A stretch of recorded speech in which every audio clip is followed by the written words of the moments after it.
Hello guys, today I've got DOOGEE BoneBeat Swim Lite and I'm going to show you how to perform a soft reset.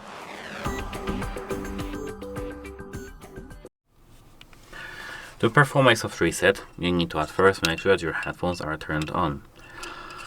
And so, turn them on for a moment by holding this button right here, this middle one. Now, once they are turned on, I don't really think that they are. Wait a moment. Now they are. You need to hold this button till you hear the voice prompt, power off.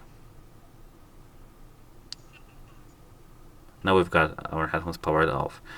Now you need to wait 10 to 20 or even 30 seconds and of course hold the same button, this middle one, for a few seconds. Now our headphones are turned on.